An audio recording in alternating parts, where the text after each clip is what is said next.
The last tendrils of asphalt surrendered to a gravel track, a serpent's spine winding deeper into the Appalachian embrace. I drove, the engine's hum a solitary pulse against the mountain's vast, indifferent silence. Sunlight, once a vibrant painter, now struggled to pierce the dense canopy of ancient pines and oaks, casting the path in a perpetual, verdant twilight. Here, the world seemed to shrink, to fold in on itself, leaving only the immediate, the pressing, the profound. This was my chosen exile, my sanctuary, a place where the echoes of what I had lost might finally soften, might finally fade into the whispers of the wind. The house, when it finally emerged from the shroud of trees, was less a structure and more a looming presence. This was not merely an old house. It was a testament to endurance, to forgotten generations, a monument of weathered stone and timber that had absorbed centuries of storms, both natural and human. My ancestral home, they called it. I called it a blank slate, a vast empty canvas where I hoped to paint a new beginning, far from the shattered fragments of my past life. A rusty gate, its hinges groaning like an old man's knees, marked the property line. The drive beyond was overgrown, an untamed carpet of weeds and cracked flagstones. The air here was different, thicker, carrying the scent of damp earth, decaying leaves, and something else, a faint, musty sweetness like old paper and dried flowers. It was the smell of time itself, preserved and potent. The house loomed, grand and forbidding. Its facade was a tapestry of neglect, peeling paint, crumbling mortar, and ivy that clung like grasping fingers, attempting to reclaim the very walls it adorned. A single gnarled oak stood sentinel beside the front porch, its branches reaching like skeletal arms towards the heavens. I felt a prickle on my skin, an instinctual shiver that had nothing to do with the cool mountain air. It resisted my push, then gave way with a mournful groan, revealing an interior steeped in perpetual dusk.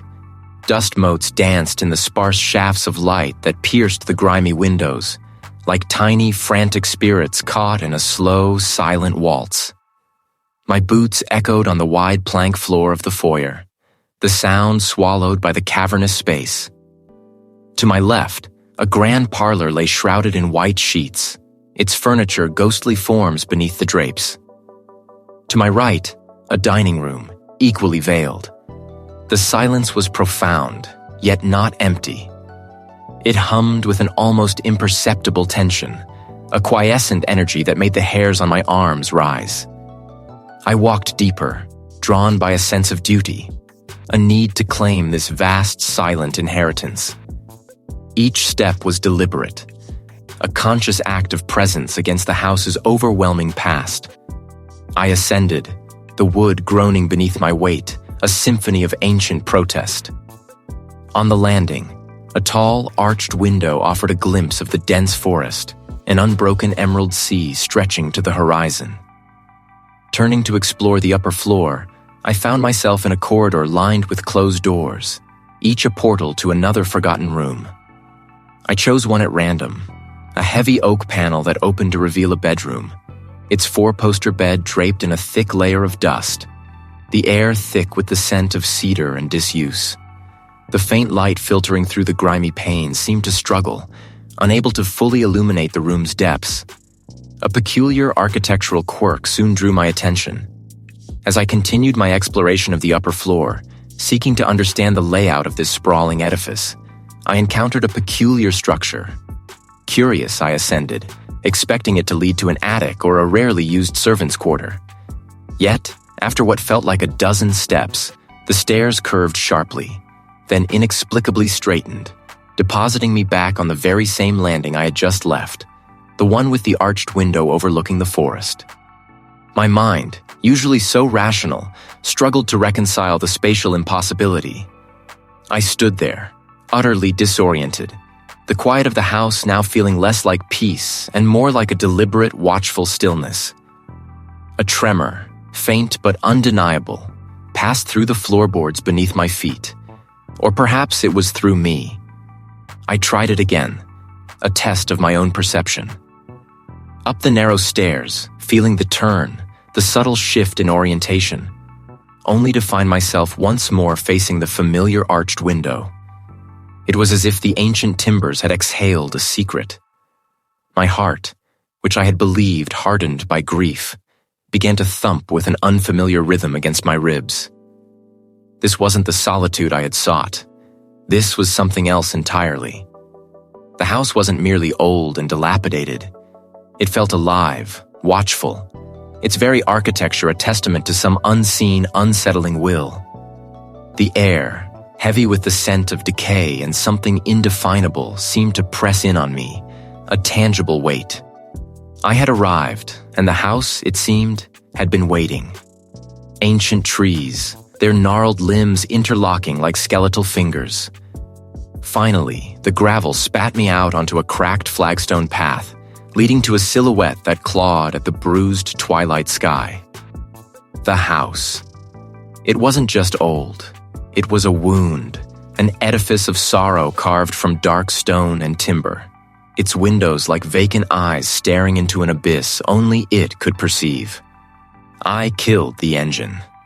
The silence that followed was not empty but pregnant, heavy with unspoken histories. Unlocking the massive oak door was an act of physical struggle, the key turning with a groan that echoed through the cavernous foyer. My few boxes of belongings seemed pitifully small against the vast emptiness. I carried them in, one by one, the floorboards groaning underfoot, each creak a complaint from the house itself. This was not the fresh start I had envisioned, not a blank canvas, but a palimpsest, overwritten by lives long past. I chose a room on the second floor, one with a single, grimy window overlooking a tangle of overgrown rhododendrons. The bed frame was a relic, its mattress a sagging monument to neglect. I decided to make do for now. It was like the rustle of dry leaves or the distant sigh of the wind, but it carried a strange resonance, a suggestion of sound rather than sound itself. I paused, my hand hovering over a worn copy of Yeats. Nothing. Just the house settling, I reasoned. A tired old body adjusting to a new weight. My mind, still raw from recent grief, was playing tricks. Later, a dull ache blooming in my shoulders. I started to explore. The main living areas were choked with shrouded furniture, ghosts under white sheets. Beyond a heavy velvet curtain, a narrow, unlit corridor beckoned. My flashlight beam cut through the gloom, revealing peeling wallpaper and a series of closed doors, each one a promise of secrets. One door, unlike the others, was slightly ajar. I pushed it open, revealing a small, forgotten study. A desk, its surface thick with years of dust, stood centered in the room. Scattered across it were objects that arrested my gaze. Not just old, but anachronistic, like fragments of different eras haphazardly thrown together. A tarnished silver locket lay beside a crude, hand-carved wooden bird. A stack of brittle, yellowed letters, tied with a faded ribbon, sat next to a strange, heavy compass that seemed to point not north, but randomly, its needle twitching with a nervous energy. My fingers brushed against a small, leather-bound journal, its cover embossed with a symbol I didn't recognize, a twisted, thorny vine. As I picked up the journal, a faint scraping sound emanated from the corner of the room, like a chair being dragged across the floor. I whirled around, flashlight beam darting, but found nothing. My heart gave a strange, lurching jump. It must be the wind, I told myself, slipping through a loose pane. This house was a sieve for drafts. I continued my exploration, the journal clutched in my hand, its weight oddly comforting. Here, the architecture became a puzzle. I ascended a set of narrow, winding steps, the banister rough and splintered beneath my palm. At the top, I expected a new floor, a different vista. It was a stairwell that loops back to the same landing, a trick of design, or perhaps a deliberate disorienting choice. My breath hitched. The air around me seemed to thicken, pressing in. It was not a language I understood, but the tone was unmistakable. A plaintive, mournful sound, like a sigh drawn from the deepest well of sorrow. My hand flew to my chest, a sudden sharp ache blooming there. My mind, desperate for order, scrambled for an explanation. Fatigue, the long drive, the stress of the move, the unfamiliar surroundings. My eyes were playing tricks, my ears inventing sounds. The house wasn't just old, it felt aware. The house, when morning finally bled through the grimy panes, did not soften. It merely shifted its weight, a silent, stony beast settling deeper into the earth. Its timbers sighed with the wind, a sound like ancient breath escaping a constricted throat. I felt it, a pervasive chill that had nothing to do with the mountain air, but rather the marrow-deep cold of forgotten sorrows. My first night had been a tapestry of fractured sleep, woven with threads not my own. I dreamt of a child, small and voiceless, huddled in a corner. The air around her hummed with a palpable fear, a cold that bit deeper than any winter wind. I couldn't see her face, only the trembling curve of a small back, the tattered hem of a dress. Then the dream shifted, dissolving into the scent of burnt sugar and something metallic, a faint, sweet decay. My own grief, a familiar phantom, seemed to shrink in comparison to this inherited, nameless despair. Waking, the dreams clung to me like damp mist, leaving a residue of unease. The air in certain rooms felt heavy, thick with an unspoken presence, as if a tableau of suffering had just been interrupted by my entrance. It wasn't my fear. Determined to wrestle back some semblance of control, I sought answers. My laptop, a fragile link to the outside world, became my conduit. The satellite internet, spotty and slow, groaned under the weight of my queries. Local history forums mentioned the old Blackwood place with hushed reverence, a place to be avoided. Tales of bad luck and unfortunate happenings were abundant, cloaked in euphemisms that hinted at something far more sinister than mere misfortune. One digitized local newspaper clipping, dated 1923, spoke of a family, the Abernethys, who had vanished without a trace from their mountain home. The article was brief, almost dismissive, attributing their disappearance to the treacherous mountain wilderness. No bodies, no signs of struggle, just an empty house and a lingering question mark. Another snippet from the 1950s mentioned a lone widower, a Mr. Elias Thorne, found perished under mysterious circumstances in the same dwelling. The cause of death remained undetermined, despite a terse mention of acute distress. The house, it seemed, had a voracious appetite for its inhabitants. I needed more. I needed tangible history, dust-laden archives. The nearest town, a collection of tired storefronts clinging to the side of a winding road, housed a small, unassuming library. The drive was a descent into dense forest, the ancient trees pressing in on either side, their branches interwoven into a canopy that filtered the sunlight into sickly green motes. The library smelled of old paper and lukewarm coffee. An elderly woman with spectacles perched on her nose presided over a battered wooden desk, her gaze sharp and appraising as I approached. I asked about the Blackwood property, trying to sound casual, as if researching a distant relative. Her eyes, magnified by the lenses, held a flicker of something unreadable. Recognition, perhaps, or a deep-seated apprehension. She directed me to a corner, a dusty alcove filled with local historical records, bound volumes with brittle pages. Hours passed in a haze of yellowed documents. I found land deeds, tax records, and census entries, a skeletal chronology of ownership.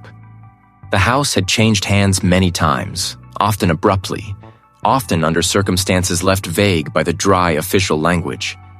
I pieced together a mosaic of lives. The Abernethys, the Thorns, a family named Caldwell who sold the house after only 2 years, citing unforeseen difficulties. Each name was a ghost, each date a silent scream. Then, tucked between 2 oversized ledgers, I found it. A slim, unbound collection of handwritten journal entries, dated sporadically between 1887 and 1891. The script was elegant, but the ink had faded to sepia. The author was a woman named Eleanor. Her early entries spoke of the beauty of the mountains, the quiet solitude she cherished. But as the pages turned, a subtle shift occurred. Her words grew agitated, her sentences fragmented. It feasts on what is forgotten. My own thoughts are not my own, but echoes of those who came before. The final entry was a scrawled, almost illegible plea. Help me remember. It wants me to remember him. The page tore slightly where her pen had pressed too hard, a ragged edge of desperation. I closed the journal, my hands trembling. The librarian, who had been quietly shelving books, glanced over, her expression unreadable. Back at the house, the twilight deepened, painting the sky in bruised purples and bruised grays. Eleanor's words echoed in my mind. It demands memory. I tried to walk off the gnawing unease, pacing the ground floor. My steps led me almost involuntarily to the grand central hall. The air here was particularly dense, a palpable weight. I ascended, each creak of the ancient wood a protest. I reached the landing, a small square of dusty floorboards, and then, without conscious thought, found myself turning, the stairs continuing to curve, leading me back down to the very spot from which I'd started. I stood there, disoriented, my heart a frantic drum against my ribs. It wasn't just feeding on memories, it was actively consuming my sense of reality, drawing me deeper into its labyrinthine past, making me question if I too was merely another echo in its ancient, hungry walls.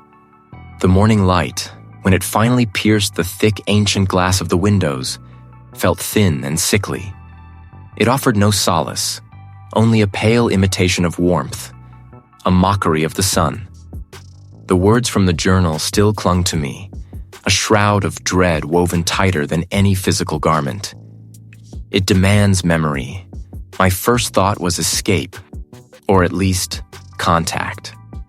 A lifeline to the world beyond these suffocating walls.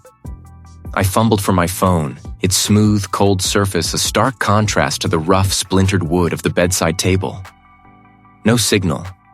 A faint, familiar irritation pricked at me, a common enough occurrence in these remote mountains. I traced the cable, checked the outlet, even tried restarting the router. Nothing. A dead, unresponsive box as inert as a stone. This was more than just mountain isolation. A prickle of unease sharpened into a definite edge. I needed to leave. To feel solid ground beneath my feet that wasn't part of this house's domain. My car, a sturdy, reliable machine, waited patiently in the gravel drive. I settled into the driver's seat, the familiar scent of worn leather and engine oil a fleeting comfort. I inserted the key, turned the ignition. The engine coughed once, a dry, rattling sound, then died. I tried again, a little more force this time. Not even a sputter. It wasn't a dead battery. The lights came on, the radio flickered. It felt deliberate. As if the car itself had decided, under some unseen influence, that it would not carry me away. My hands tightened on the steering wheel, knuckles white. The house was not merely old. It was actively working against me. I would not be trapped. I would walk. The nearest settlement, a cluster of buildings around a general store, was miles down the winding mountain road. Every rustle in the undergrowth, every snap of a twig, sounded like a footfall behind me. Inside, the air was thick with the scent of stale coffee and something vaguely chemical. A stout, elderly shopkeeper, his face a roadmap of deep-set wrinkles, looked up as the bell above the door announced my presence. His eyes, the color of river stones, held a guarded wariness. "Morning," I offered, my voice a little rougher than I intended. "My car broke down. Any chance I could use your phone?" "Mine's dead." He nodded slowly, pointing a gnarled finger at a payphone on the wall, its receiver sticky with grime. "Line's been down for days, son." Storm took out the wires up the valley. His gaze lingered on me, then drifted, almost imperceptibly, towards the mountain behind me, towards the unseen house. I tried the phone anyway. I turned back to him. "Do you know anyone who could take a look at a car? Or maybe a tow?" He shook his head, a slow, deliberate movement. "Nobody much comes up this way. The mechanic, he closed up shop last year, moved on." He paused, then added, his voice low. "Folks around here, they tend to keep to themselves. Don't much like strangers asking questions." I pressed on, a desperate edge creeping into my tone. "It's about the old house, the one on the ridge. I just inherited it and—" His eyes narrowed, and a sudden, profound shift occurred in his demeanor. The guardedness hardened into something like fear, or perhaps contempt. He turned his back, busying himself with rearranging cans on a dusty shelf. "That house," he muttered, his voice barely audible, "ain't nothing but trouble. Always has been. They weren't just wary, they were actively avoiding, almost warning me. They knew something, or believed something, about the house that they wouldn't articulate." The walk back was a torment.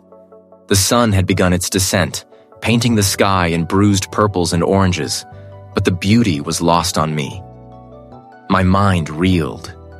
The house had cut me off. The outside world, indifferent or actively hostile, offered no refuge. Each step felt heavier, each breath a struggle against an invisible weight. The air, once merely thick, now felt alive, a presence pressing in on me from all sides. When I finally reached the house, its silhouette against the twilight sky was a monstrous, hungry shape. I pushed open the heavy front door, the groan of its hinges a familiar, unpleasant welcome. I thought of the upper floors, of the attic where I'd found the journal, hoping to piece together more of its story, more of the house's secrets. I ascended the familiar wooden steps, my hand tracing the smooth, worn banister.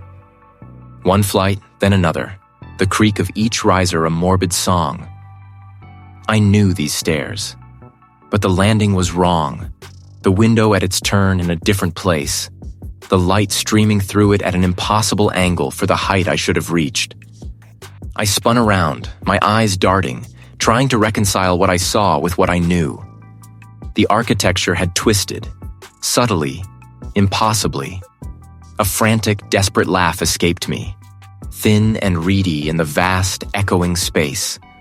My mind was reeling, a tangled mess of fear and disbelief. Had I miscounted? Was I so exhausted, so stressed, that I was hallucinating? Or was the house, this ancient, malevolent thing, truly bending reality around me, isolating me not just from the world, but from my own senses? I pressed my palms to my temples, trying to ground myself, but the world around me felt fluid, treacherous. The house was not merely feeding on forgotten memories. It was actively dismantling my present, twisting the very fabric of my existence.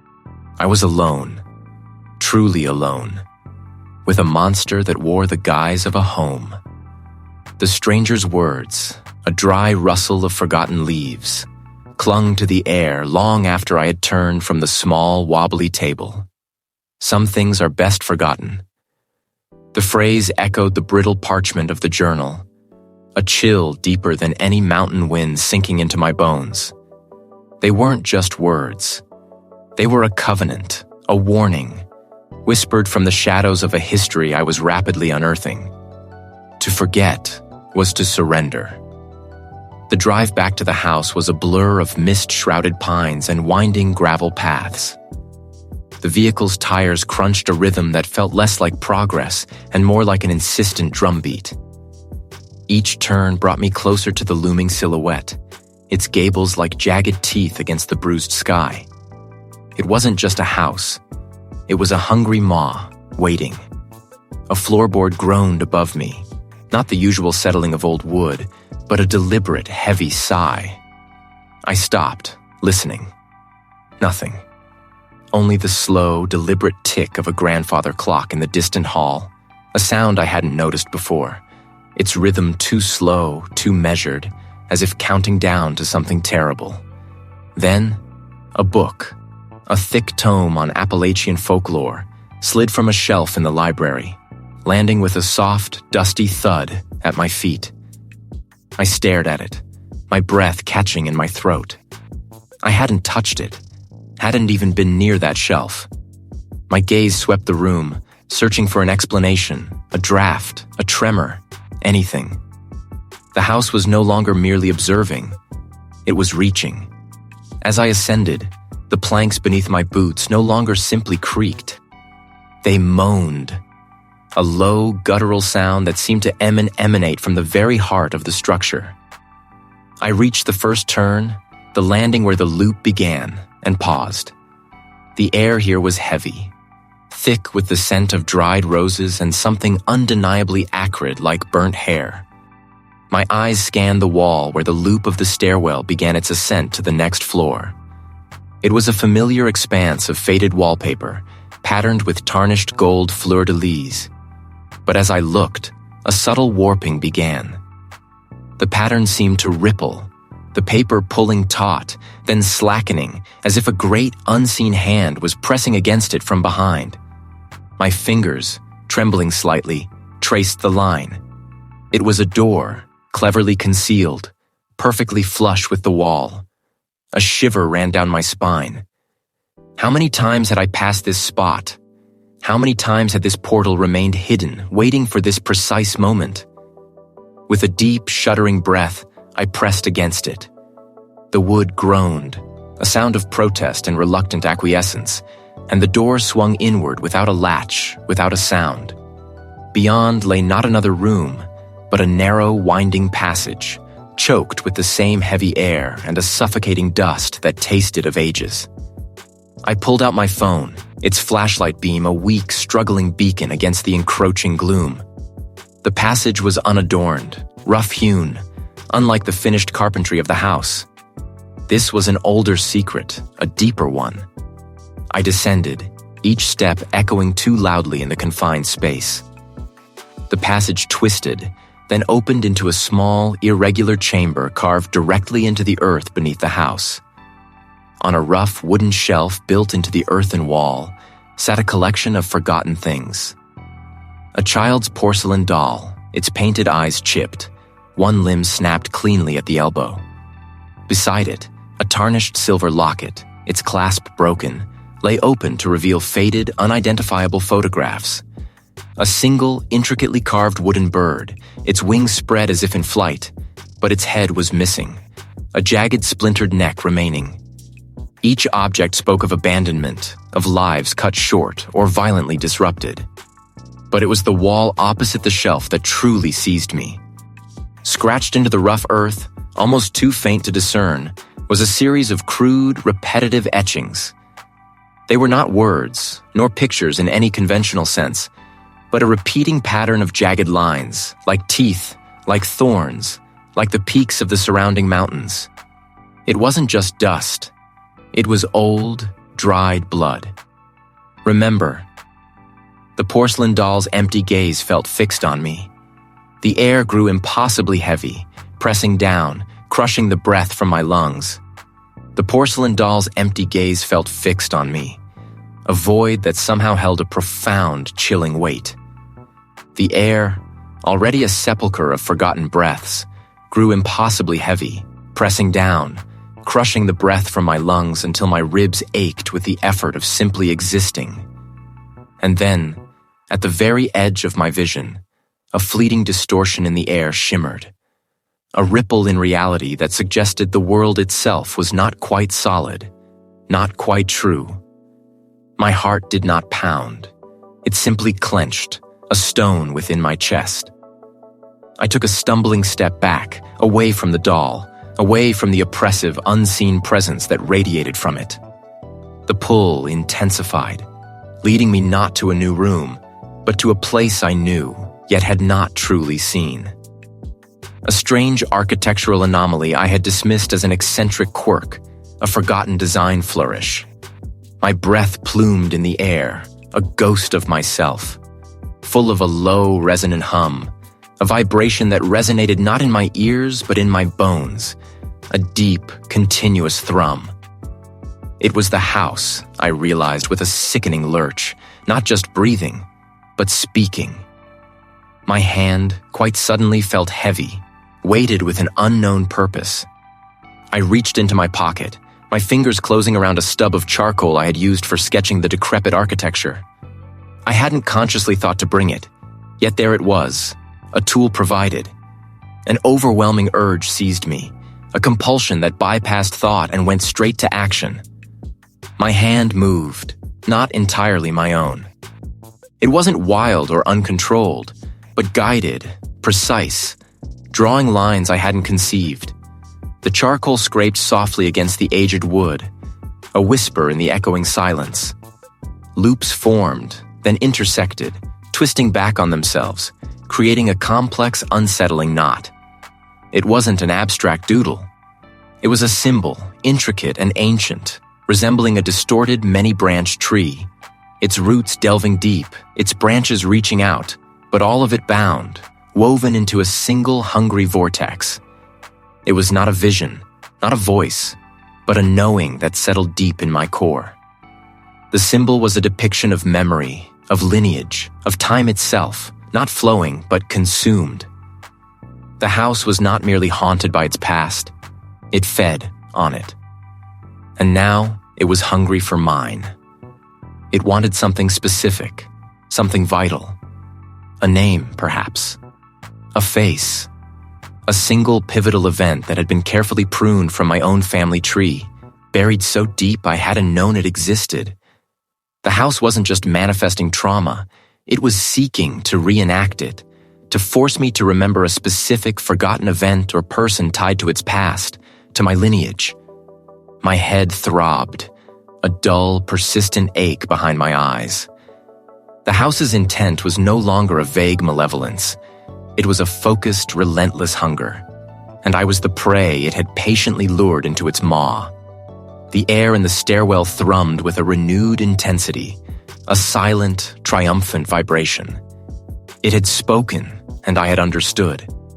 It was a pressure not of atmosphere, but of memory, a suffocating shroud woven from all the sorrows this place had ever held. Yet, amidst the crushing dread, a cold resolve began to crystallize within me. The dust motes danced in the slivers of bruised light that pierced the grimy windows, miniature galaxies swirling in a stagnant universe. I could feel the house watching, a vast, unseen eye following my every hesitant movement, a silent predator assessing its prey. My path led me to a narrow opening I'd previously overlooked, tucked away as if the very architecture wished it forgotten. I began to ascend, or perhaps descend. The direction became blurred almost immediately. Each step creaked a different note, a discordant symphony of aged wood and straining nails. The loop began to manifest its true nature. The same faded tapestry on the wall, depicting a hunting scene with hounds frozen mid-stride, would greet me. The same crack in the plaster, shaped like a lightning bolt, would mock my progress. Time warped, stretched thin and then snapped back, each repetition a subtle erosion of my certainty. This was not a physical impossibility, not merely a trick of light or a flaw in construction.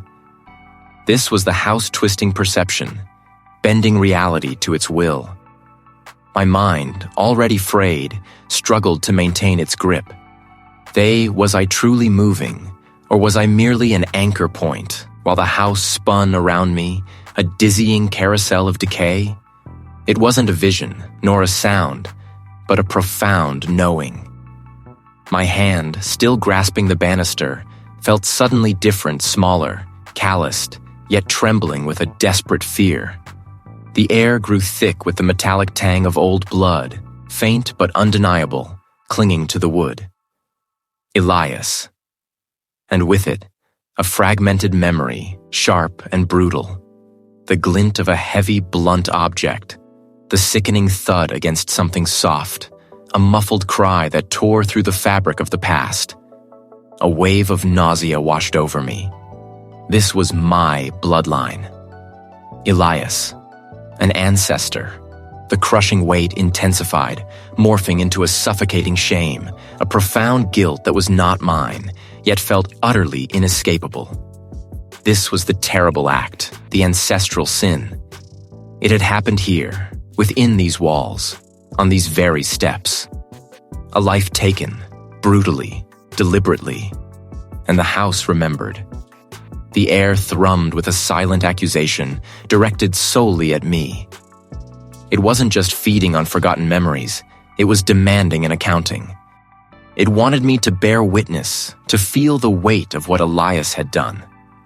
It was in my blood, a poison inherited, a debt carried across generations. I was not merely an occupant, I was a tether, bound to this place by a terrible, intimate legacy. The house had found its connection, and it would not let me go. The pressure intensified, a colossal, invisible hand squeezing the very air from my lungs. It was not merely a physical force, it was a psychic weight, a shroud woven from forgotten anguish and ancient dust. The porcelain doll, its painted smile an echo of some long-dead child's joy, seemed to absorb all light, all sound, all hope. Its empty eyes, twin voids of despair, were not merely fixed on me, but seemed to reach into me, pulling at threads of memory I didn't know I possessed. A sudden, desperate surge of defiance, cold and sharp, cut through the suffocating dread. My ribs screamed, but I forced my feet to move, each step a defiant tremor against the house's suffocating embrace. The air grew heavy, thick with the scent of wet earth and something else, something metallic and cloying like old blood. I stumbled towards the hall, a desperate flight from the doll's silent, predatory vigil. The corridor seemed to stretch, its length elongating with each frantic stride. My heart, a frantic drum against my aching ribs, urged me onward. I had to find a way out, any way out. This house was a living maze, its architecture shifting with its mood, its malice. I could almost feel spectral hands brushing my hair, hear faint, mournful cries that were not quite real, yet not quite imagined. I reached what I believed was the top landing, a small square space with 3 doors. I was back. A scream tore at my throat, but it was swallowed by the sudden guttural roar of the house. The stairwell behind me seemed to twist, the steps themselves writhing like petrified snakes. I tried again, a frantic, desperate attempt to outrun the house's impossible geometry. Down I went, my feet flying, my mind screaming. Each step was a desperate prayer, each turn a plea for escape. But when I reached the bottom, gasping, breathless, I was not at the ground floor. I was back on the landing, the doll a silent, grinning sentinel, its painted smile widening, it seemed, with malevolent glee. The house laughed then, a soundless, reverberating tremor that shook the very foundations of my sanity. I saw my great-grandfather, his face stern and unyielding, standing over a crude, hand-dug pit. Around him, other figures, faces blurred by the house's malice, watched with grim, determined expressions. They were my family, their lineage unmistakable in the set of their jaws, the curve of their brows. The pit was not empty. Her dress, though faded in the memory, was a pale blue, the color of a summer sky. Her fear was palpable, a raw, screaming agony that resonated through the decades, through the very timbers of the house. And then, the box. He held it over the woman, and her struggles intensified, her muffled screams tearing at my soul. The other family members began to chant, their voices low and guttural, a ritualistic drone that filled the memory space. The shard descended. It touched her chest. And the woman, my ancestor, writhed, not in pain, but in a horrific, transfiguring agony. Her skin seemed to ripple, her eyes to blacken, her body to contort as if an unseen force was tearing her apart from the inside, molding her into something new, something monstrous.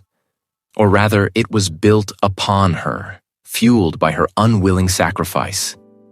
They had created this horror, sacrificed an innocent, a daughter of their own blood, to protect some forgotten secret, to gain some terrible power. And I, Reed, was the last thread, the final link in a chain of forgotten horrors. My family hadn't simply inherited the house, they had forged its curse. And I was standing in the crucible. The revelation struck me like a physical blow, knocking the air from my lungs, the strength from my legs. I sank to the floor of the impossible landing, the porcelain doll's empty gaze now a knowing, triumphant stare. The house had won. I was trapped, not just by its shifting walls and looping stairwells, but by the crushing weight of a family sin so profound, so monstrous, that it had devoured generations. My lineage was not just tied to this place. It was the very reason this place existed. A monument to a forgotten atrocity, built on the agony of an ancestor. And now, it wanted its due. The images, once mere flickers behind my eyelids, now burned, etched into the very fabric of my vision. My great-grandfather, a figure of granite and shadow, loomed over the raw earth of a crude, hand-dug pit. Around him, a gathering of hushed figures, their faces obscured by the dim light, their eyes fixed not on the man, but on the gaping maw of the earth. I was there, yet not. The scent of turned soil, of damp wood, and something else, something metallic and ancient, filled my lungs, a taste of dust and decay coating my tongue. The house, a living, breathing maw pressed in, its walls shifting, not physically, but in the way a memory distorts, warps the present. The air grew thick, like breathing through wet wool, each inhale a struggle. My hands, though my own, felt larger, calloused, the skin rough and dry. I looked down, seeing the familiar lines of my palms, but perceiving the strength of a different man, a man accustomed to hard labor, to the weight of earth and secrets. A tremor ran through me, not of fear, but of a profound, inherited agitation. The house was not just showing me memories, it was infusing them. The floorboards beneath my feet groaned, a lamentation that seemed to rise from the deepest foundations. I stumbled, finding myself drawn towards a particular corridor, one I barely remembered traversing. My mind was a battlefield, my own thoughts clashing with the invasive echoes of generations past. My fingers traced the grain, feeling the phantom grooves of other hands, other anxieties. No, I rasped, my voice thick with a gravelly timbre that was not entirely mine. I knew with a horrifying certainty that this stairwell was a physical manifestation of the house's torment, a trap designed to make its inhabitants relive their anguish, over and over. Yet an invisible current pulled me forward, down the first step, then the next. My feet moved with an unnatural surety, a grim determination that belonged to someone else. Each step was a descent not just into the lower levels of the house, but into the deepest chasms of its collective consciousness. The images of my great-grandfather and the pit intensified. I felt the weight of the spade in my hand, the satisfying crunch as soil covered wood. The air grew heavier, pressing against my eardrums, filling them with a low, resonant hum. The house's song, its ancient, terrible lullaby.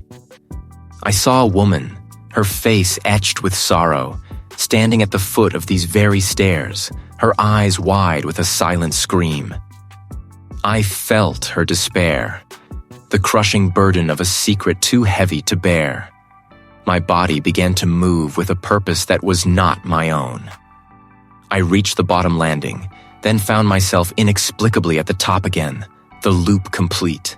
The house was mocking me, twisting my perception, making me walk in the footsteps of those who had been trapped here before me. A guttural sound escaped my throat, a cry of rage and frustration that was not my voice, but an echo of someone else's tormented roar. I saw the great-grandfather again, his face now contorted, not stern, but furious. He was shouting, but no sound reached me. My hands clenched into fists, the knuckles white, the muscles taut. I was him in that moment, or he was me. The distinction blurred, then vanished. The house had woven its tendrils into my very core. My own memories, my own identity were receding, like footprints washed away by an insistent tide. I was no longer merely Reed, the man seeking solace. I was a vessel, a conduit for the house's ancient anguish, its buried secrets, its terrible, unyielding will. The pit, the box, the figures, they were not just images, they were my present. It demanded participation, and I was ready to obey. The image of my great-grandfather, a figure forged from shadow and mountain granite, did not recede. It pulsed, a burning afterimage behind my eyes, then before them, overlaying the decaying wallpaper, the dust motes dancing in the meager light. He stood, stoic, grim, over the raw, upturned earth of a crude, hand-dug pit. The house hummed with a fresh, hungry intensity. For weeks it had lured me, teased me, spun webs of illusion and grief around me, trying to make me drown in the sorrow of others, to become a ghost among its many ghosts. And in that moment, something shifted within me. The trembling in my hands stilled. The frantic flutter in my chest settled into a hard, resolute beat. Its hold, though ancient and profound, was not absolute if I refused to yield. I would find that pit. I would unearth its secret. I moved, not with haste, but with a new, deliberate purpose. My feet, once hesitant, now pressed firmly against the groaning floorboards. The walls seemed to breathe, their faded patterns rippling, trying to distract me, to pull my gaze into their distorted geometries. I ignored them all. My focus was a pinpoint, honed by a desperate will to survive, to reclaim myself. I needed to go deeper, to the foundation, to the earth beneath the house.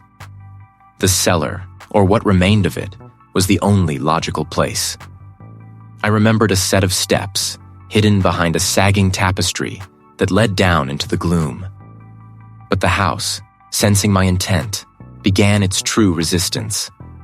I found the tapestry, its threads brittle as old bones, and pulled it aside. Beyond, the steps descended into an inky blackness that seemed to absorb all light. I pressed on, my hand brushing against the rough, cold stone of the wall. The descent was a twisted mockery of what it should have been. Each step I took, the house seemed to replicate, to loop. I would descend, turn a corner, and suddenly be back at the top, facing the same faded tapestry, the same section of wall. The air grew thin, ringing with a low, mournful hum that vibrated in my teeth. I closed my eyes for a moment, letting the house's illusions wash over me, trying to feel for the true path beneath the false. When I opened them, the looping stairwell still stretched before me. But I saw it differently. Not as a trap, but as a veil. I placed my hand on the cold stone again, not seeking a path, but demanding one. I pushed forward, not down the steps, but through the wall itself, a desperate, impossible act of will. The stone resisted, solid, unyielding, then shimmered, blurring at the edges of my vision. For a terrifying instant, I felt as though I were being stretched, pulled apart, my very atoms reordered. Then, with a sickening lurch, I was through. The looping stairwell was gone, replaced by a low, cavernous space, barely illuminated by the faint, filtered light from unseen cracks above. This was not a cellar. This was a crypt. Before me, at the center of the earthen floor, was a disturbance. It was the pit, the one my great-grandfather had dug. I knelt, my fingers sinking into the cool, damp earth. It yielded easily, as if it had been waiting for me. I dug, tearing at the soil with my bare hands, the grit embedding beneath my fingernails, the rich, loamy scent filling my nostrils. Minutes stretched into an eternity. My muscles ached, my breath came in ragged gasps, but I did not stop. And then, my fingers brushed against something hard, unyielding. Wood. I cleared away the last of the soil, revealing it. The small, intricately carved wooden box. This was it. The core memory. The secret. It was not locked, merely held shut by the pressure of its own ancient design. I lifted the lid. Inside, nestled on a bed of faded velvet-like cloth, was not a single item, but two. The first, a small, tarnished silver locket, intricately engraved with the initials EM. The second, far more disturbing, was a small, desiccated bird's wing, its feathers still holding a faint, iridescent sheen, but brittle as old paper. It was the faint, almost invisible inscription carved into the underside of the box's lid, only visible now that I held it in my hands, tilting it towards the scant light. Words etched with a desperate hand, barely legible. To bind the sorrow, to hold the hunger. The first offering for the last of us. Reed's promise. My name, not a coincidence, not a shared name. It was my name. A promise made generations ago by my great-grandfather, a promise that bound not just the house, but my very lineage to its insatiable hunger. The locket, the wing. They were not just mementos of a tragedy, but anchors. Sacrifices made to appease the house, to temporarily satiate its need for sorrow, to bind a malevolent entity to the very earth beneath my feet. A child, perhaps? A child sacrificed, not to the entity, but to the binding, to the house itself. A forgotten crime to create a forgotten solution that had only festered into a greater curse. I was not just an inheritor of property. I was an inheritor of a terrible, blood-soaked pact. My great-grandfather had not merely buried a secret. He had buried a living, hungry thing and chained his descendants to its feeding. The house wanted my acceptance, my surrender. But the clarity that had propelled me into this crypt still burned. Reed's promise. It wasn't a promise I had made. It was a burden placed upon me. My great-grandfather had buried the problem. He had tried to hide it. I would not. I would break it. The cost, I knew, would be immense. Perhaps my sanity. Perhaps my very life. Not for freedom, not for peace, but for the simple, desperate right to exist outside its hungry grasp. My breath hitched. Reed's promise. My name, not a coincidence, not a shared name. It was my name. The locket, the wing. They were not just mementos of a forgotten love, but keys, instruments of this ancient, terrible pact. They were meant to draw me, to bind me, to make me the final grand offering. The air in the chamber grew dense, thick with a malevolent glee. I felt the house's tendrils, not just in the shifting shadows or the groaning timbers, but deep within my own marrow. It was a cold, creeping certainty, a recognition of my purpose. I was to be its ultimate feast, the culmination of its long, patient wait. My trauma, my grief, my very essence. It intended to consume it all, leaving behind an empty shell, another ghost to walk its halls. But understanding brought a strange, bitter clarity. This wasn't just a monster.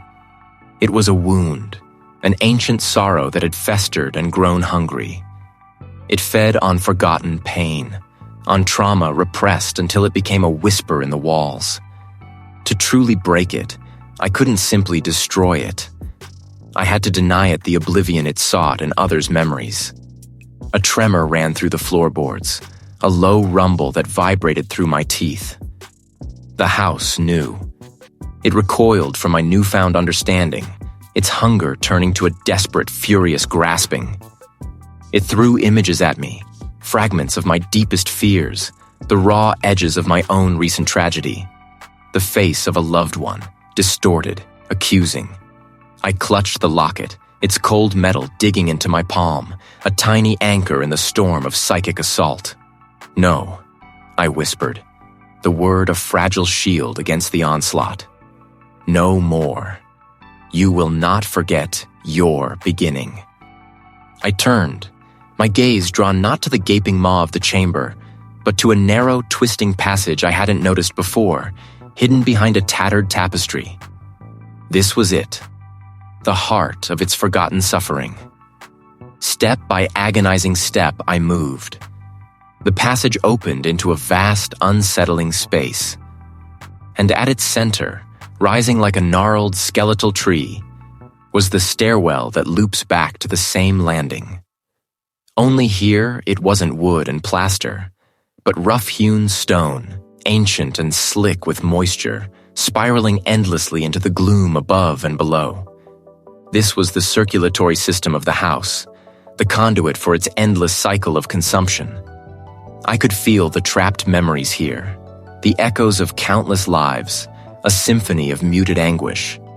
The house wanted me to join them, to become another note in its mournful song. Each step was an effort, as if the house itself were trying to push me back, to keep its secret buried. But I pushed on, fueled by a terrible resolve. The locket felt like a burning coal in my hand, its golden surface growing strangely warm. Here, the house's presence was overwhelming, a concentrated knot of malevolence. But beneath it, I felt something else. A profound, ancient sadness. A forgotten scream. This was where it began. The first trauma, the first seed of its hunger. I closed my eyes, picturing the locket, the delicate wing. They were not just symbols, they were conduits. I focused my will, not on destroying, but on revealing. I would not add my pain to its hoard. Instead, I would force it to confront its own. I imagined my own grief, my own trauma, not as sustenance, but as a mirror, reflecting its ancient pain back upon itself. A shiver ran through the house, a violent rattling cough. Images flashed behind my eyelids. A flash of fire, a broken promise, the betrayal of earth, a betrayal of blood. The true genesis of the house's hunger, not my great-grandfather's promise, but something far older, far more devastating.